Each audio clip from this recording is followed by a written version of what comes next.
Hello guys, जैसा कि मैं अपने हर वीडियो में आप लोगों को बताता रहता हूं कि अधिकतर स्ट्रक्चर्स में टेंसेस का यूज़ होता है। तो अगर आपको टेंसेस नहीं आते हैं तो टेंसेस को आप जानिए। मैंने ऑलरेडी वीडियो डाल रखा है, उसका लिंक डिस्क्रिप्शन बॉक्स में आप लोगों को मिल जाएगा। और अगर आपने टेंसेस सीख लिए तो 80% इंग्लिश आपकी मुट्ठी में हो जाएगी। तो गाइस, जो आज मैं सेंटेंसेस आप लोगों को करवाने जा रहा हूँ वो सेंटेंसेस कुछ इस तरह से हैं। जीने के लिए पैसों का होना ज़रूरी है, पढ़ने के लिए किताबों का होना ज़रूरी है, चाय बनाने के लिए शक्कर का होना ज़रूरी है, सांस लेने के लिए ऑक्सीजन का होना ज़रूरी है। तो देखिए गाइस, अभी यहाँ पर है आ रहा था तो ये आपका प्रेजेंट का सेंटेंस था। अगर यहाँ पर लास्ट में था आ जाता तो आपका ये पास्ट का हो जाता।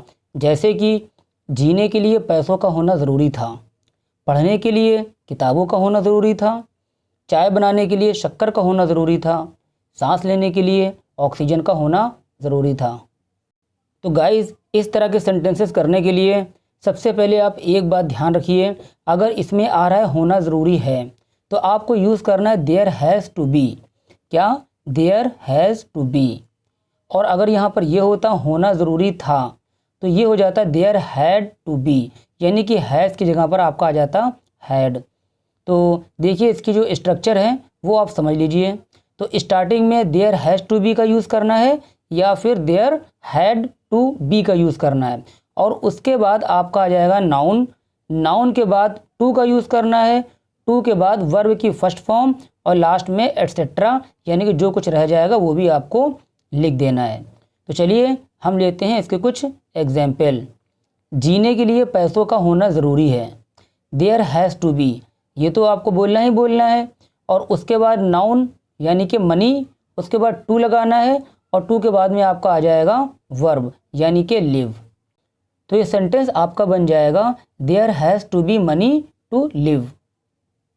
पढ़ने के लिए किताबों का होना ज़रूरी है, तो देयर हैज़ टू बी, ये तो आपको बोलना ही बोलना है। और उसके बाद बी के बाद आपका आ जाएगा नाउन यानी कि बुक्स, फिर टू का यूज़ करना है और वर्ब आपकी इसमें है रीड। तो ये सेंटेंस बन जाएगा there has to be books to read. चाय बनाने के लिए शक्कर का होना ज़रूरी है, there has to be sugar to make tea. सांस लेने के लिए ऑक्सीजन का होना ज़रूरी है, there has to be oxygen to breathe. Delhi जाने के लिए कार का होना ज़रूरी है, there has to be a car to go to Delhi.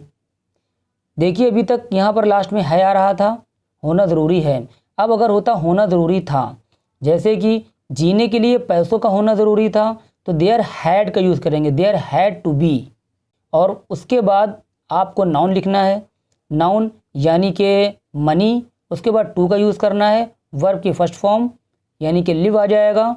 तो ये सेंटेंस आपका बन जाएगा there had to be money to live. पढ़ने के लिए किताबों का होना ज़रूरी था, there had to be books to read. चाय बनाने के लिए शक्कर का होना ज़रूरी था, there had to be sugar to make tea. सांस लेने के लिए ऑक्सीजन का होना ज़रूरी था, there had to be oxygen to breathe. Delhi जाने के लिए कार का होना ज़रूरी था, there had to be a car to go to Delhi. चलिए गाइज, अब एक सेंटेंस आपके लिए। फ़ोन खरीदने के लिए पैसों का होना ज़रूरी था।